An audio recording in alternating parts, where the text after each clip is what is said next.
It is time to leave your worries outside and laugh with us inside the Treehouse.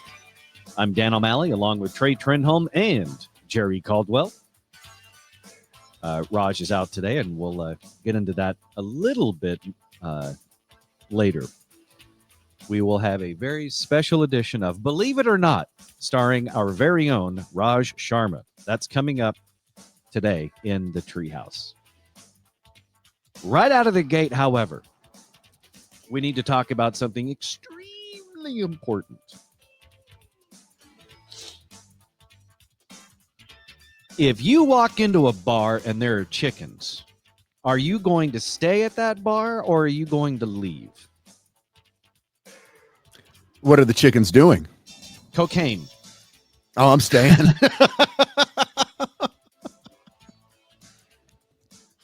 I was going to say it depends on the setting, but I left out the cocaine on purpose there. But yeah, I mean, that's if you walk into a bar and there are chickens and there's cocaine, do you stay or do you go? And you know what, Trey? I honestly thought way too long and way too hard about my answer to my own question. And I think I've come to the answer that as much as I want to see what happens, I think I'd leave, just because I'm older now, and I'm in search of more of a low key bar environment. I'm no longer in my 20s, and keep in mind I've never even done cocaine. I've been at bars with chickens. That's not a first. That's old hat for me, but not. I've been at bars with chicken tenders, but not chicken bumpers. I've never done coke, but I've run bars where people do coke, and I've seen chickens and I've seen cokeheads. Mm-hmm. I have not seen those two worlds necessarily collide, and I'm not sure my heart can take that. I mean, I would have to. I would want a clear path to an exit, but there's a train wreck factor there. I don't know that I could walk away from. Yeah, don't get me wrong. It's tempting. It is extremely, extremely tempting. But that is a question that some people had to actually answer in real life, as opposed to it being just a question posed in the middle of a show like we're doing here. Because in Wisconsin, inside the El Cielo bar, last Wednesday, the open sign has been extinguished for the final time. Because after closing Tuesday night, owner of the El Cielo bar in Milwaukee, Wisconsin, their license was permanently revoked. He explained Wednesday he's still concerned about an ongoing Milwaukee police investigation stemming from a shots fired incident there in October. At a Milwaukee Common Council Committee meeting earlier in the month, police discussed the October 18th incident by saying officers recovered cocaine, drug paraphernalia, a suspected drug sales ledger, and 9mm cartridges. Chickens were also located in the basement of the tavern. In Milwaukee, up to 4 chickens can be kept on residential property, but a permit is required, and the chickens must be in outdoor coops. So people had to genuinely answer the question of, if you walk into a bar and there's chickens and cocaine, are you going to stay or are you going to leave? And that was a real situation in Wisconsin recently, because the bar was shut down after chickens and cocaine were found inside. Wow. Yeah. The owner is accused of shooting a gun out of a window. He denied that was him. He said it was just some random person on the sidewalk out front. He also said a bowl of cocaine that police said they found inside the building was not his. And keep in mind, they didn't say bowl. Yeah, exactly. It's probably just, it's the bowl of cocaine's for the chickens. However, he did admit to the local news that he was raising a couple of chickens in the basement near the beer storage.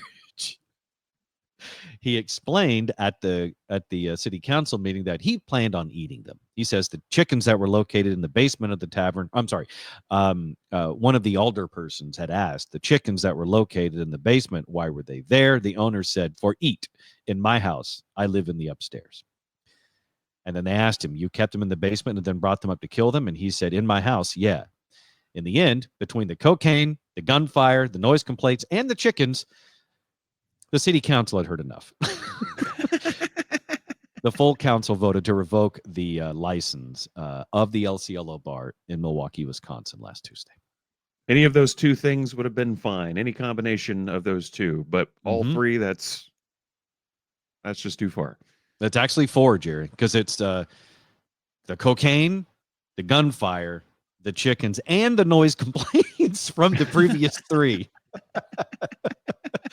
It almost sounds like you need to have, like, you can't have one without the other. They actually all go hand in hand or hand in claw pretty well, because you got the cocaine, the gunfire, and the chickens. The more you say it, the more it just kind of comes together in a nice, neat bar package. I mean, do we know, were the chickens fighting? I mean, were there CEDs involved? I'm sorry, CEDs? Cock enhancing drugs?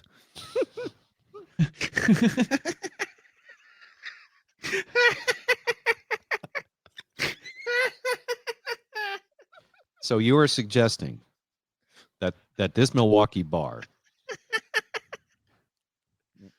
was a coked up cockfighting cage bar? Yeah.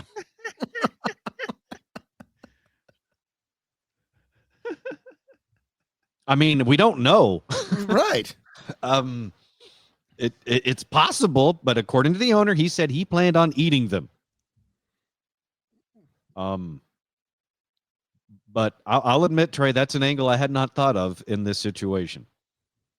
I mean, it's brilliant, but this is also, if you want to understand why the border was such a big issue in the election. See, if this happened in Texas, we really probably wouldn't think twice about it. But the fact that it happened in Wisconsin, that's where you know it's gotten out of hand. You know what? You're right. That really is a god invasion. All the way to Milwaukee? Yeah.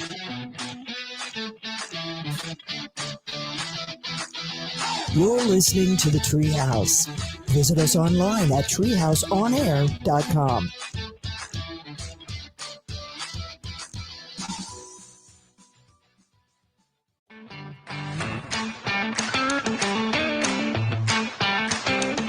You're in the Treehouse. Visit us online at treehouseonair.com. Also, be sure to check out for your next new vehicle Fairlease. Go to fairlease.org to save time and money on your next new vehicle. Just go to Fairlease. That is fairlease.org, fairlease.org.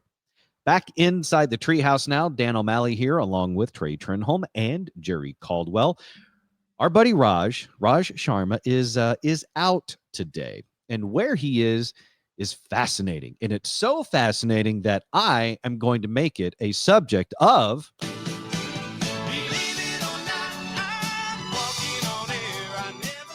Believe It or Not time right here inside the Treehouse, featuring our very own Raj Sharma. So, believe it or not, Raj Sharma is not on the show today because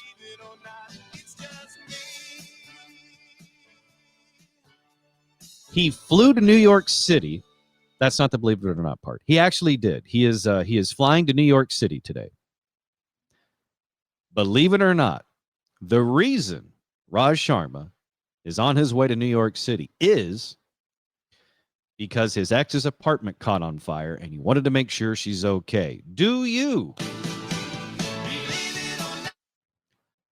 I'll give you a moment to think about it. Do you need more moments to think about it, or do you have an answer already? Trey? Still thinking. Jerry, do you need another minute or two, or do you have an answer? You need a minute as well. All right. I'll play more of the jingle.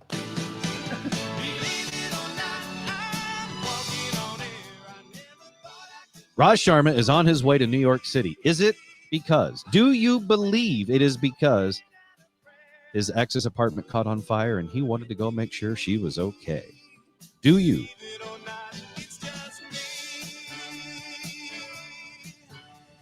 I mean, honestly, at this point, it's holiday season. Any excuse to play that song, I'm going to do it. Yeah. But if it works in the show as well, then even better for all of us.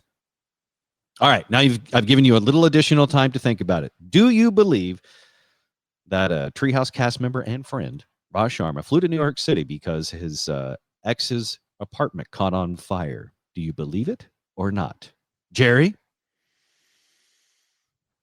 No. Okay. Trey, do you believe it or not? I do believe it, but Ooh. because if I'm not mistaken, his ex is also his agent. Ah. It's a very interesting relationship dynamic without a doubt. So in this case, Trey, you are correct. You can believe it, Jerry. Raj flew his ass all the way to New York City to check on his ex-wife because her apartment caught on fire and he wanted to make sure she's okay. That's amazing to me. You're awesome, dude. I just wanted to say no just to be arbitrary for the bit. Mm-hmm. Don't hate me. Let me clarify by saying, and he told me this, she is okay. Good. She is okay. Her pets are okay. I guess she has a roommate. The roommate's okay. I didn't ask him this, but I was wondering, well, then, why are you going to New York? It sounds like everything's fine. But I guess he's concerned for her well-being. So off he goes to New York City. For me, I feel like I just kind of be in the, like, I'm not going to do that. I'll be frank. I'm not going to go check on an ex like that. If I heard about it, maybe I'd send a message saying, "Hey, I hope you're okay." But I'm certainly not going to travel there to check on that. Jerry, what about you? I would do that, especially if she was my agent. The agent angle really does add some additional necessary context to the question, I guess. Like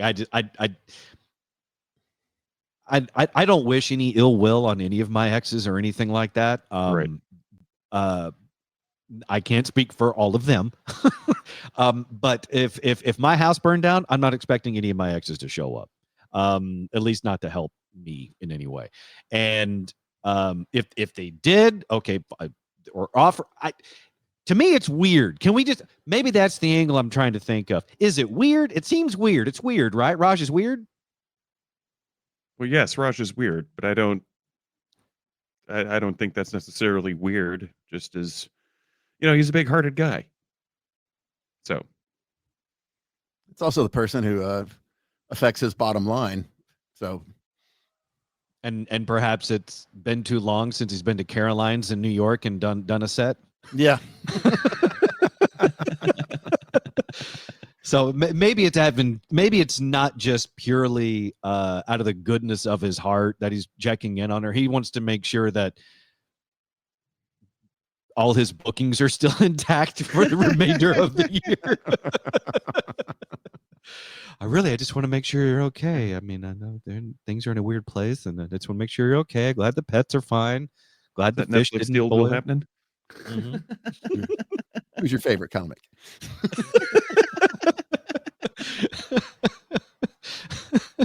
Yeah, Dane Cook didn't fly here to see if you're okay. Raj will. By the way, how's that Netflix special of mine coming? Yeah. I just don't see the again. I don't see the reason for it. If you hear about it and you hear about it from the ex is clearly telling you things are okay, and there's no reason for you to go travel there. But I guess we've established a good reason as to why. Let me be more blunt with it this way. If your ex's apartment caught on fire, what would you be doing, Trey?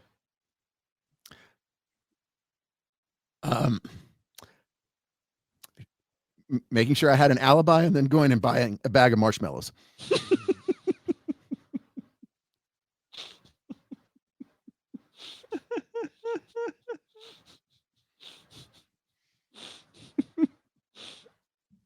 I appreciate the honesty.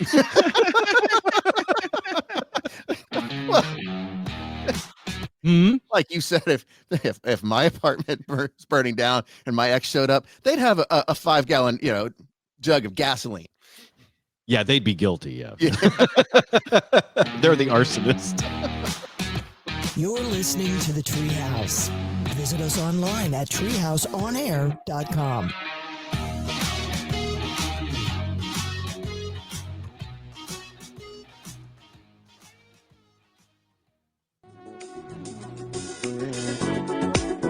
You're in the Treehouse.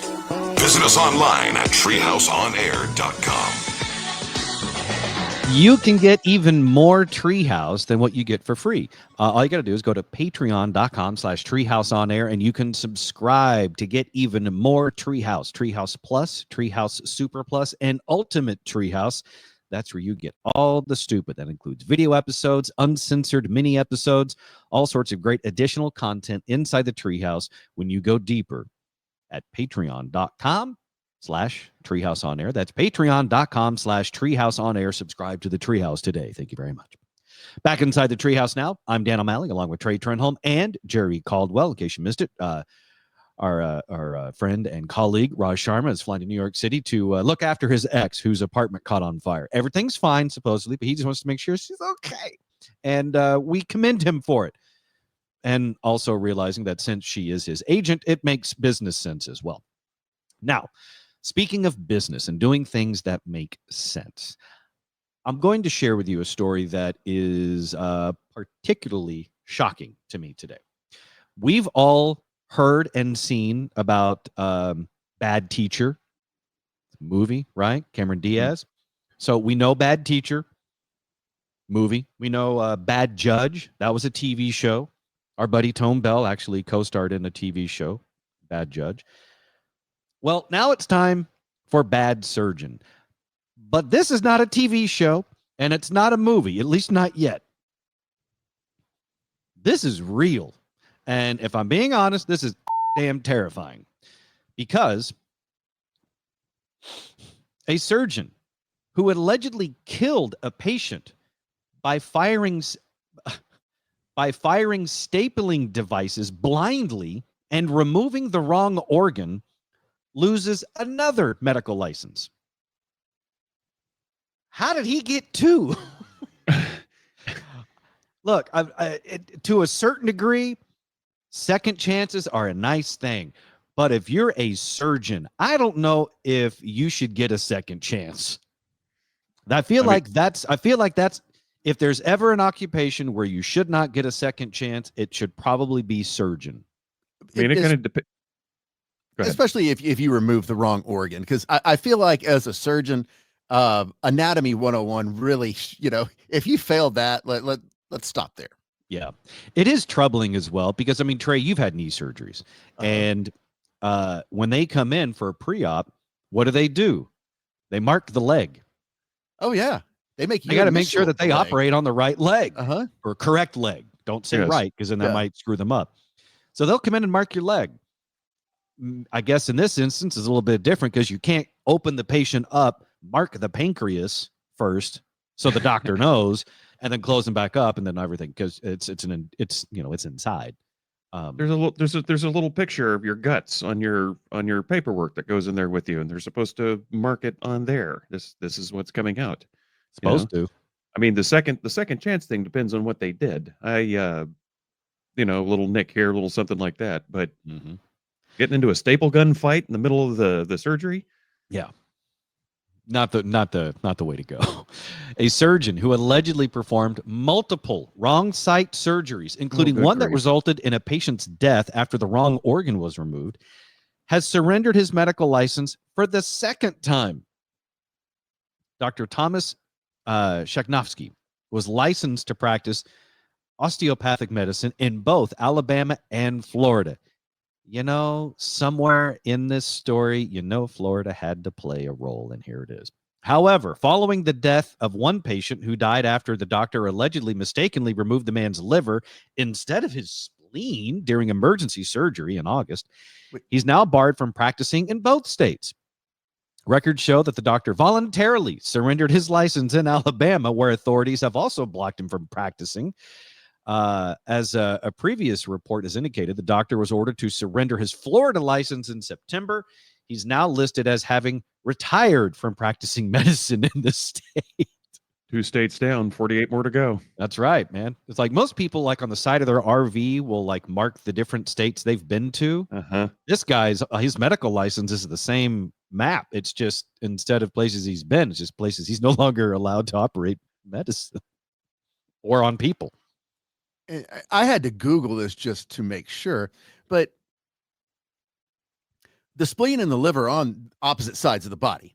So this isn't like one was right next to another. Seriously? Yeah. Oh, God. They don't even look alike. Yeah. One is very large, has lobes. The other one's like this little dangly ball-looking thing. It's I know people that could be described in a similar fashion. Seriously, the spleen and the liver on opposite sides of the body? Yes. And they look nothing alike. Not a bit. I have more questions then. Like, was this guy drunk? Because I think we've all been in stapler fights, but none of us are, doctors performing surgery when we do it. But booze was probably a factor. The suspension orders from both states detailed the troubling circumstances surrounding 2 botched surgeries and the doctor's apparent attempts to cover up his errors. He was, one of the patients was an Alabama man who went to Florida for tests to assess an abnormal spleen while he was on vacation. Medical staff advised him that he needed immediate surgery to prevent serious spleen-related complications, and despite serious reluctance to do so, the patient ultimately agreed to undergo an emergency laparoscopic splenectomy, according to the Florida report. Although the operating room staff was limited at the time, and although the hospital did not typically perform splenectomies, this doctor did it anyway. The operating room staff was concerned that the doctor did not have the skill level to safely perform the procedure, yet they still let him do it anyway. During the surgery, for which the doctor arrived an hour late, he opted to convert a laparoscopic procedure to an open one to mitigate difficulties. Invisibility, the procedure had major complications, and the doctor's decisions proved to be fatal for the patient. After so much for checks and balances. Yeah. After firing a stapling device blindly into the patient's abdomen, the doctor removed an organ that he believed was the patient's spleen, but it was actually the liver. Not only did the operating room staff notice the doctor's error during the procedure, but they also observed him trying to cover it up. Why didn't they stop him? Exactly. Was his OR crew the cocaine chickens? Well, he was armed, Trey. He's got a stapler. Yeah, I mean, it really, especially we're talking about opposite sides of the body. It does seem like someone, a nurse, let me go, doctor, other side. Mm-hmm. Yeah, just a nice little poke, like, hey, what are you doing? Yeah, that's just Google human anatomy and go, okay, see, you're over here. Mm-hmm. You need to be over here. Yeah, it's pretty bad if in the middle of an operating room they pull out an actual game of operations and say, "This is what you're supposed to be taking out, doctor." Right. You don't want your surgeon being buzzed in the middle of your surgery. And how do you cover that up, sir? That's the liver. Oh, I knew that. Let me just sorry, I was just moving that out of the way so we could. I was just making sure you were paying attention. Right. I'll take this plane out now.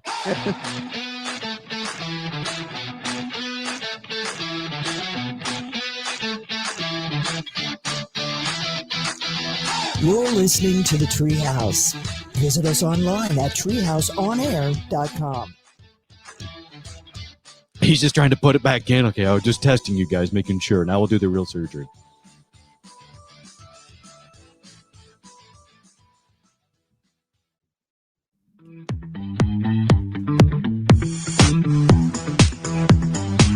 You're in The Treehouse. Visit us online at treehouseonair.com. And while you are at treehouseonair.com, you can click on Listeners Foundation and donate to the RMS Treehouse Listeners Foundation. It is still up and running. We have written 5 checks in the last 2 years, 3 in just the last few months. And in order to continue writing checks to the families of fallen police officers and firefighters in North Texas, please donate today and donate as much as you can.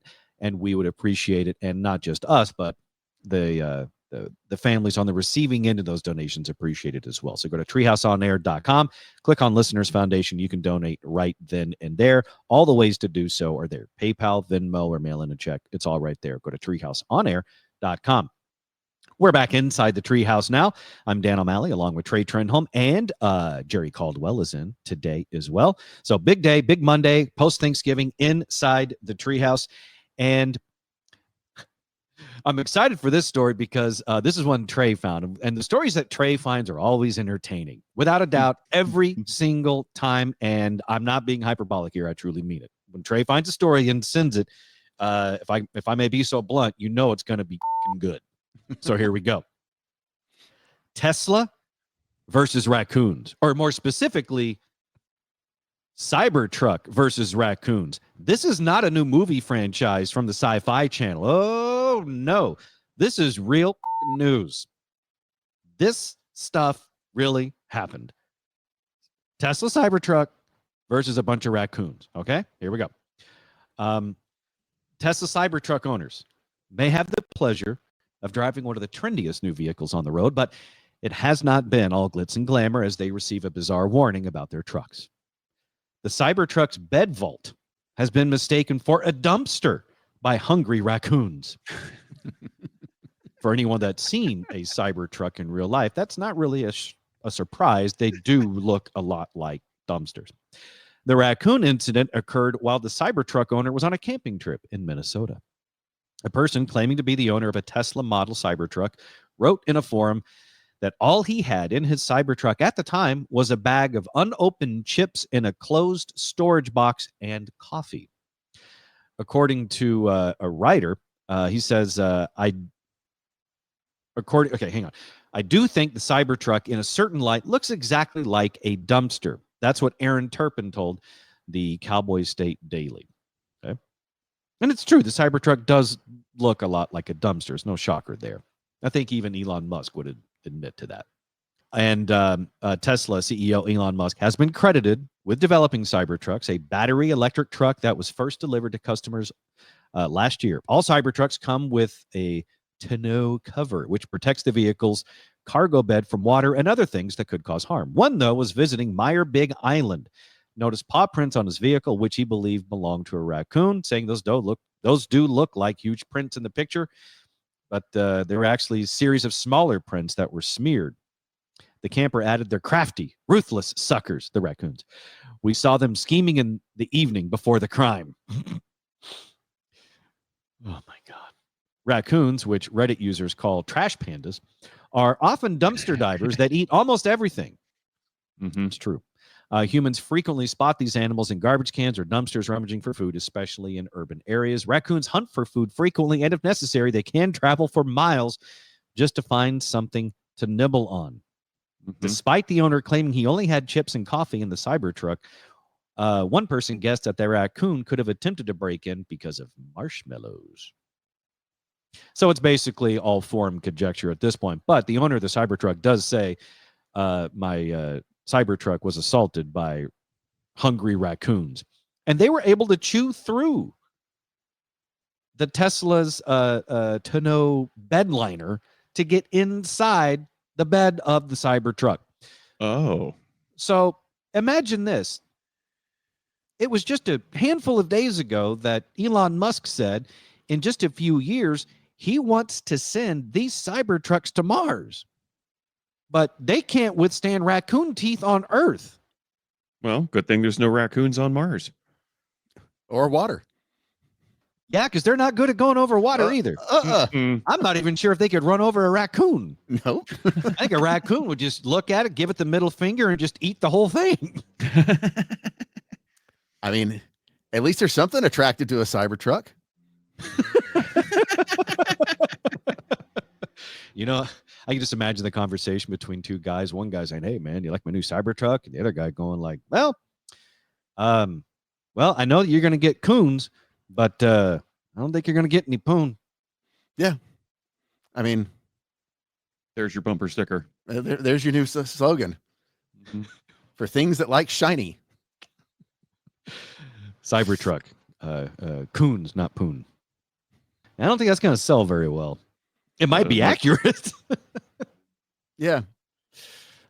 That's well, like I said, he finally found a species that likes the Cybertruck and is attracted to him. Maybe various raccoon rescue places all around the country, he can just send them a Cybertruck and write it off. If it's because it looks like a dumpster, man, who's next? Like the bears? We know they love dumpsters. Oh, sure. And it does make sense. I mean, even the raccoon, it is pretty bad when you see one driving by and as a person, you're like, that thing just looks like a dumpster with wheels. And then raccoons have the same opinion. That's kind of sad. I mean, come on, man. Ugh. And I don't know how Ford makes their pickups, but I've never heard of an F-150 getting chewed up by a raccoon. I have not heard that about a Silverado. I have not heard that about a Tundra, and I sure as hell have not heard that about a Tacoma.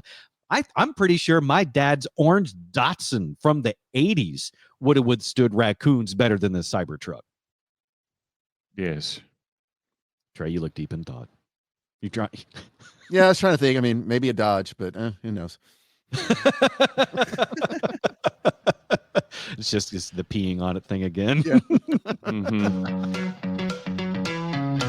You're in the Treehouse. Visit us online at treehouseonair.com.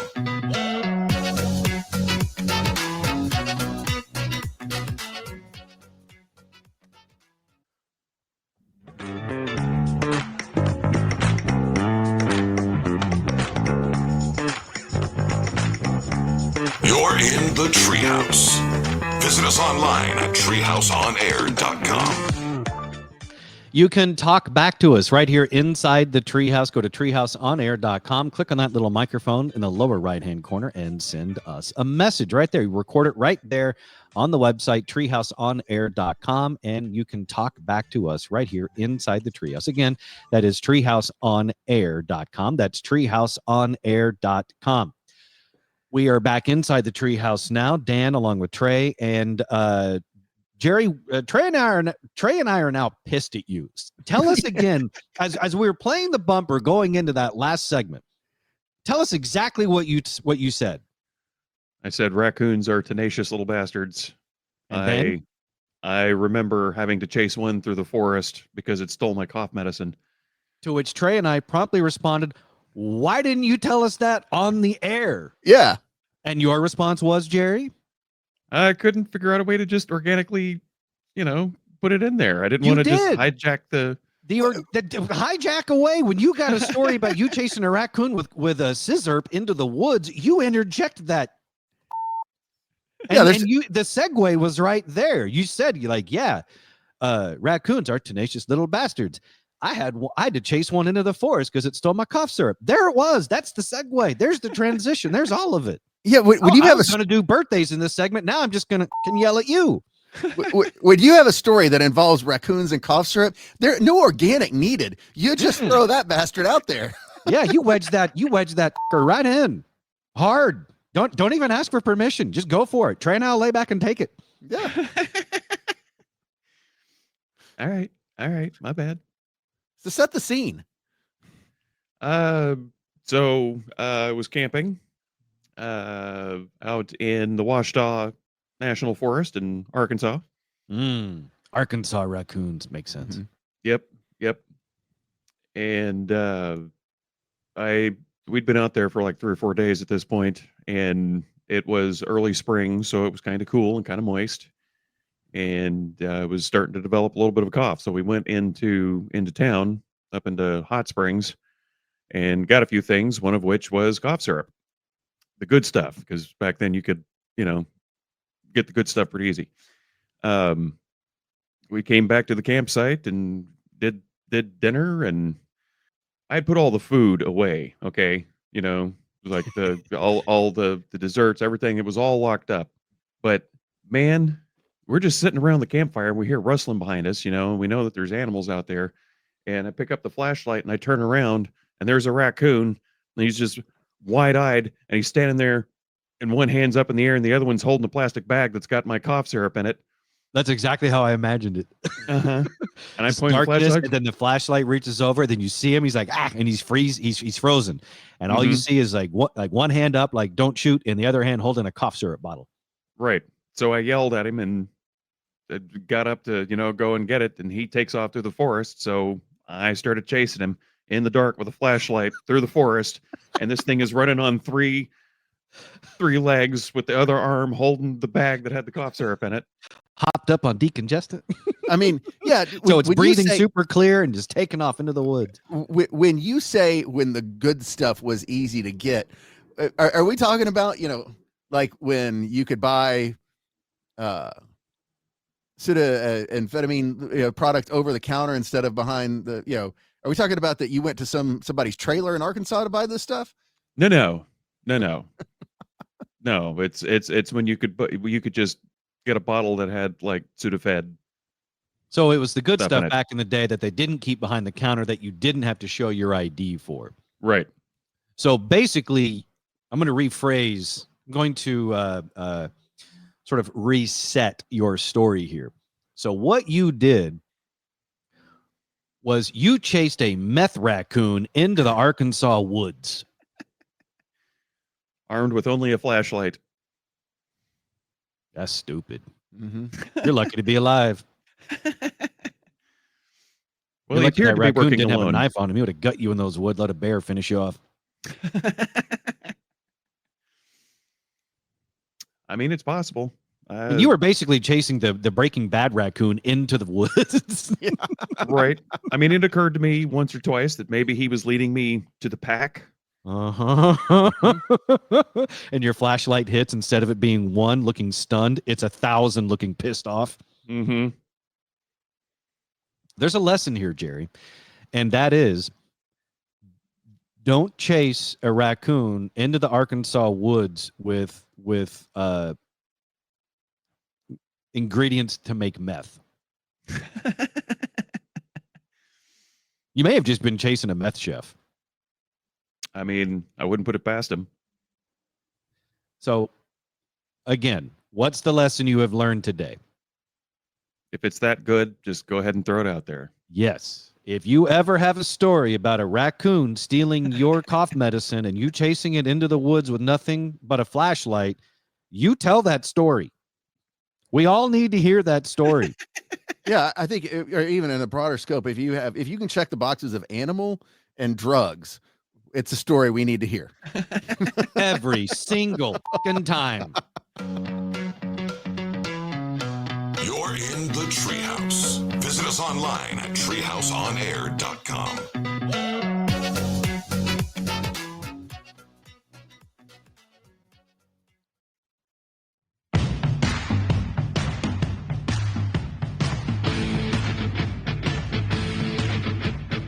You're in the Treehouse. Visit us online at treehouseonair.com. Please do that. Go to treehouseonair.com. You can donate to the foundation. Check out all previous shows. Listen to shows right there as well. Do the talk back to the Treehouse function. All sorts of goodies there at treehouseonair.com. Back inside the Treehouse now. I'm Dan, along with Trey and Jerry. Hopefully, Raj will be back from checking on his girlfriend tomorrow. Or checking on his ex tomorrow. In the meantime, I know that we're now in full Mariah season, Christmas season, and I often near the end of the year start taking account of all the wonderful, ridiculous news stories that we've covered here inside the Treehouse. And we have a late contender for story of the year right now, just before Christmas. And that is this. A Georgia police officer who once won Deputy of the Year was arrested and charged with a DUI last week after he tried to drunkenly direct traffic outside of an elementary school. But wait, there's more. There were no cars in the area. That is truly special. According to Houston County Sheriff's Deputy Garrison Page, when asked what he was doing and whether he needed medical attention, he said, "None of your business."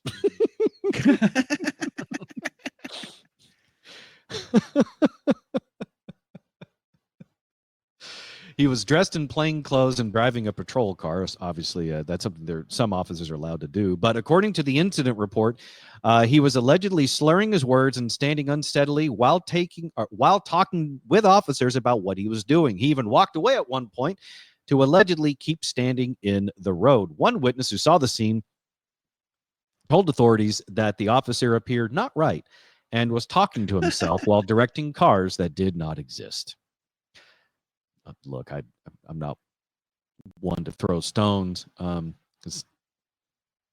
I got to be honest with you. I've never been so drunk that I hallucinated. Right. I've never been so, because that's his job, right? So his job, he was off duty. His job is a police officer. So he gets allegedly so drunk that he starts doing his job. I've worked in radio now for pushing 26, 27 years.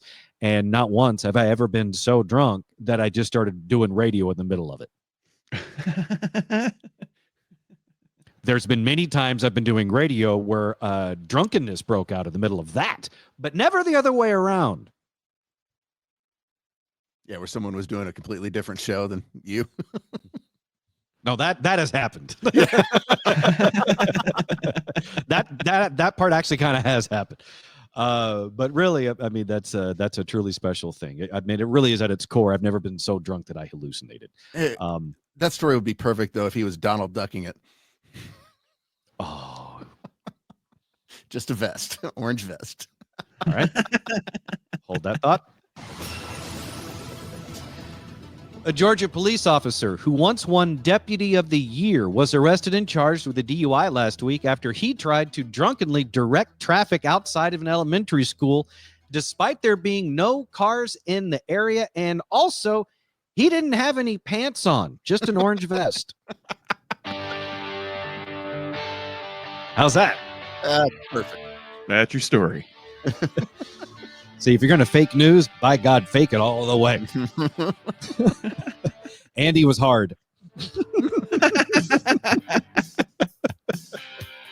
Thanks for hanging out with us inside the Treehouse today. We appreciate it. We will see you right here back inside the Treehouse tomorrow.